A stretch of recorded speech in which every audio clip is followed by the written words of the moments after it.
ഇന്നലെ ഒരു സ്ഥലത്തിലേക്ക് പോകാമെന്ന് വെച്ചിട്ട് ഞാൻ ഈ സാരി എടുത്തു വെച്ചതാണേ. അപ്പോൾ കുട്ടികൾ പറഞ്ഞു ഈ സാരി വേണ്ട, ഈ സാരി കൊടുക്കാൻ പറഞ്ഞു. അപ്പോൾ ഈ സാരി എന്താ ഉടുത്ത് ഫോട്ടോസൊക്കെ എടുത്തിരിക്കുന്നത് വെച്ചാൽ ഇന്നലെ എൻ്റെ ബർത്ത്ഡേ ആണ്, ഷഷ്ടി പൂർത്തിയാണ്. അപ്പോൾ ഈ സാരി ഉടുത്തിട്ട് നമ്മൾ ഒരു സ്ഥലത്തേക്ക് പോകുന്നുണ്ട്. അപ്പോൾ പോകുമ്പോൾ നമുക്ക് ഓരോന്നായിട്ട് ഞാൻ പറയാം കേട്ടോ. അപ്പോൾ ഒരു വണ്ടിയൊക്കെ ഏൽപ്പിച്ചു. കുട്ടികളൊക്കെ ഉണ്ട് കേട്ടോ, കുട്ടികളും പേരക്കുട്ടികളും ഒക്കെ ഉണ്ട്. അപ്പോൾ അവർക്ക് രാവിലെ നേരത്തെ ഞാൻ മൈസൂർ പാവ് ഉണ്ടാക്കിയിട്ടുണ്ട്, അതൊക്കെ കൊടുക്കുന്നുണ്ട്. രാവിലെ നേരത്തെ ഞാൻ അമ്പലത്തിലൊക്കെ പോയി വന്ന ശേഷമാണ് 11 മണിക്കാണ് നമ്മൾ ഇവിടുന്ന് ഇറങ്ങിയത് കേട്ടോ. അപ്പോൾ എല്ലാവർക്കും മൈസൂർ പാവൊക്കെ കൊടുത്ത് അവർക്കൊക്കെ സന്തോഷമായി. ആദ്യം സ്വീറ്റ്സ് കൊടുക്കണമല്ലോ, അപ്പോൾ അതൊക്കെ കൊടുത്തു, എല്ലാവരും കഴിച്ചു. അതിന് ശേഷം നമ്മൾ പോയത് മുത്തശ്ശി വീട്ടിലാണ്. കല്ലേക്കാട് മുത്തശ്ശി വീട് ഉണ്ട് കേട്ടോ. മുത്തശ്ശിമാർ നിറയെ ഉണ്ട്. മുത്തശ്ശിക്ക് പിന്നെ മുത്തശ്ശി കാണാനും അവിടെ പോയി നമുക്കൊരു സൽക്കാരം തന്നു. അപ്പോൾ മുത്തശ്ശിമാരെ കാണാനും അവരുടെ അനുഗ്രഹങ്ങൾ വാങ്ങാനും പിന്നെ അവർക്ക് ഒരു ദിവസത്തെ ഭക്ഷണം കൊടുക്കാനും എനിക്ക് സാധിച്ചു, എനിക്ക് ഏട്ടന് സാധിച്ചു. അപ്പോൾ അവർ രണ്ടുപേരെയും അനുഗ്രഹിച്ചു. മുത്തശ്ശിമാരെയൊക്കെ കണ്ടപ്പോൾ എനിക്ക് ഭയങ്കര സന്തോഷമുണ്ട്, സങ്കടമുണ്ട് കേട്ടോ. അപ്പോൾ അവർ നല്ല ആൾക്കാരാണ് കേട്ടോ. അവർക്ക് നമ്മളെ കണ്ടപ്പോൾ ഭയങ്കര സന്തോഷമായി. നമ്മളൊക്കെ വന്നതിലും സന്തോഷമുണ്ട് കേട്ടോ.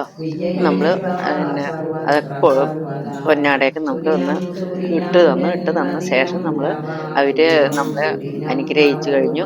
പിന്നെ അവർക്കുള്ള ഭക്ഷണങ്ങളൊക്കെ അവർ തയ്യാറാക്കി വെച്ചിട്ട് നമുക്കുള്ള ഭക്ഷണം തയ്യാറാക്കി വെച്ചിട്ടായിട്ട് നമ്മൾ ഇവിടുന്ന് തന്നെ ഊണ് കഴിക്കണേ. അപ്പോൾ നമ്മൾ കുട്ടികളും ഒക്കെ ഇവിടുന്ന് ഊണ് കഴിക്കുന്നുണ്ട് കേട്ടോ. അപ്പോൾ വയ്യാത്ത പിന്നെ മുത്തശ്ശിമാരുണ്ട്. അപ്പോൾ അവർക്കൊക്കെ അവരുടെ അടുത്തുകൊണ്ട് കൊടുക്കും. അവരെ നന്നായി അവർ നോക്കുന്നുണ്ട് കേട്ടോ. അപ്പം നിങ്ങളും ഒന്ന് വന്ന് കാണണം. അപ്പോൾ അമ്മമാർക്ക് നല്ല സന്തോഷമായിരിക്കും കേട്ടോ. മക്കൾ വരുമ്പോൾ അമ്മമാർക്ക് നല്ല സന്തോഷമല്ലേ, അതേ ഫീലാണ് അവർക്ക്. നമുക്ക് അമ്മമാരെ കണ്ട പോലെയായി. അവരുടെ അടുത്ത് കുറച്ച് നേരമൊക്കെ ഇരുന്ന് സംസാരിക്കുകയൊക്കെ ചെയ്യാട്ടോ. സംസാരിച്ച് കളിയും പാട്ടും ഒക്കെ ഉണ്ടായിരുന്നു. അവർക്ക് നല്ല സന്തോഷമായി. ഇനി നമുക്ക് ഭക്ഷണം കഴിക്കാൻ പോകാം. ഞാൻ മുത്തശ്ശിമാരെയൊക്കെ ഒന്ന് പോയി നോക്കിയിട്ട് വന്നിട്ടുണ്ട്.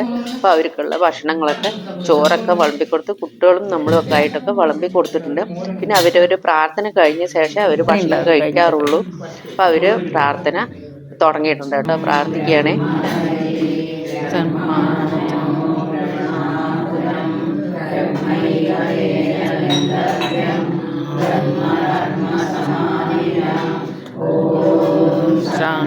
ഭവതു ശരണോ പുനത്തു സഹവീരം പരവാവഹൈ തേജസ്സൈനോവനവസ്തു ശാന്തി. ഓം ശാന്തി ശാന്തി. അവരുടെ ഊണ് കഴിഞ്ഞ ശേഷം നമ്മൾ ഊണ് കഴിക്കുക. അപ്പം നമ്മൾ അവർ ഊണ് കഴിഞ്ഞിട്ട് നമ്മൾ ഊണ് കഴിച്ച് വാരി കൊടുത്തു. അപ്പോൾ എല്ലാവർക്കും ചെറിയായിരുന്നു. അപ്പോൾ മുത്തശ്ശിമാരൊക്കെ പാട്ടൊക്കെ പാടിയിട്ടുണ്ട് കേട്ടോ. പാട്ട് പാടലെല്ലാം ഉണ്ട്. കുട്ടികളെ കൊണ്ട് പാട്ട് പാടിക്കുക, കഥ പറയുക ഒക്കെ ചെയ്തുകൊണ്ട് ഇവരായിട്ട് എല്ലാവരായിട്ടൊക്കെ സംസാരിച്ച് കുറച്ച് പേരൊക്കെ മുകളിൽ കിടക്കുന്നുണ്ട്. അവർക്ക് വരാൻ പറ്റാത്തത് കൊണ്ട്. അപ്പോൾ അവർ ഞാൻ മുകളിൽ പോയി കാണാൻ പോകുന്നുണ്ട്. അപ്പോൾ ഇവിടുത്തെ ഇവർ മുത്തശ്ശിമാരുടെ അടുത്തൊക്കെ വർത്തമാനമൊക്കെ പറഞ്ഞ ശേഷം ഞാൻ മുകളിൽ പോയിട്ട് കാണേണ്ട. ഒരു മുത്തശ്ശിയുണ്ട്. മുത്തശ്ശിക്ക് പിന്നെ പാട്ട് ഭയങ്കര ഇഷ്ടമാണ്. നമ്മളെ കൊണ്ട് പാടാൻ പറഞ്ഞു. അപ്പം നമുക്ക് പാട്ട് അത്ര വരത്തില്ല, അതുകൊണ്ട് ഞാൻ പാടിയില്ല. അപ്പോൾ ആ മുത്തശ്ശി നമ്മളെ കൊണ്ട് പാടാൻ പറയുന്നില്ലേ. അപ്പോൾ ഇവിടെ ഈ താഴെ മുത്തശ്ശിമാര് വിടുന്നില്ല, നമ്മളെ പിടിച്ചു നിർത്തിയിട്ട് ഓരോന്ന് പറഞ്ഞു തരികയാണ്. അപ്പോൾ മുത്തശ്ശിമാരുടെ അടുത്ത് കുട്ടികൾ കൂട്ടം കൂടിയിട്ടും സംസാരിച്ചിട്ടും അവർ നല്ല സന്തോഷപ്പെടുത്തിയപ്പോൾ നിങ്ങളും വന്നൊന്ന് സന്തോഷപ്പെടുത്തണം. അപ്പോൾ അവർക്കൊരു മനസ്സ് സന്തോഷമാകും.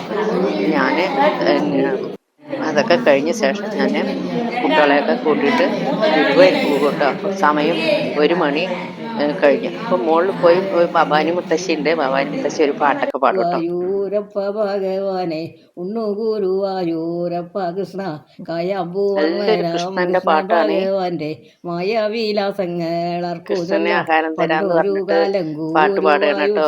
അപ്പൊ അവർക്കുള്ള ആഹാരം അവര് കൊണ്ടുവരുന്നുണ്ട്. കഞ്ഞി മതി എന്ന് പറഞ്ഞിട്ടാണ്, കഞ്ഞി മാത്രം മതി പറഞ്ഞിട്ടാണ് മുത്തശ്ശി ഇരുന്നത്. അപ്പൊ കഞ്ഞി കൊണ്ടുവന്ന് അവർ ഭക്ഷണം കഴിക്കട്ടെ. അപ്പൊ ഞാൻ താഴേക്ക് വന്നു. കുട്ടികൾ ഫോട്ടോസൊക്കെ എടുക്കാൻ വേണ്ടിട്ട് ഫോട്ടോസൊക്കെ എടുത്തിട്ടുണ്ട് കേട്ടോ.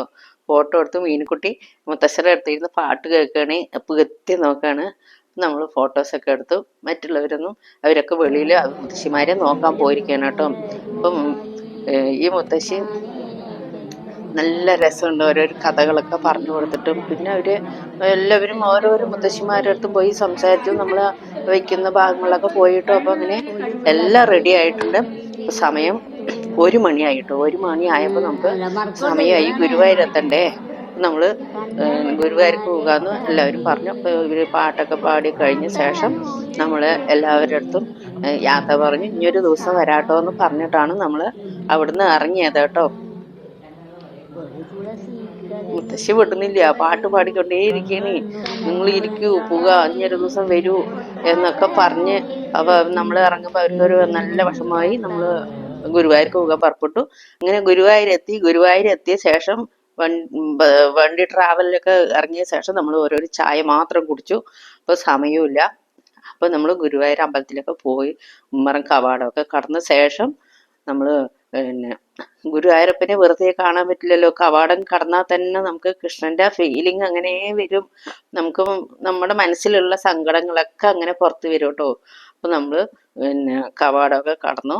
അപ്പൊ കൃഷ്ണന് എന്തെങ്കിലും ഒന്ന് വാങ്ങിക്കൊടുക്കണ്ടേ, ഉണ്ണിയല്ലേ, കൃഷ്ണന് നമുക്ക് എന്തെങ്കിലും കൊടുക്കണ്ടേ. കൃഷ്ണൻ എല്ലാം നമുക്ക് തരുന്നതല്ലേ, നമ്മൾ പ്രാർത്ഥിക്കുമ്പോൾ എല്ലാം തരുന്നതല്ലേ. അപ്പൊ കൃഷ്ണന് ഞാൻ എന്താ വാങ്ങിച്ചു വെച്ചാൽ കുറച്ച് മഞ്ചാടിക്കുരു വാങ്ങിച്ചു. പിന്നെ മഞ്ചാടിക്കുരു, പിന്നെ കുഞ്ഞിക്കുരു അതാ വാങ്ങിച്ചത്. പിന്നെ കൃഷ്ണന് ഊതിക്കളിക്കാൻ വേണ്ടിയിട്ടുള്ള പുല്ലാങ്കുഴലും വാങ്ങിച്ചിട്ടുണ്ട്. അതിന് ശേഷം നമുക്ക് കൃഷ്ണന് കഴിക്കാനുള്ള അവല് കിഴിയും വാങ്ങിയിട്ടുണ്ട്. അപ്പോൾ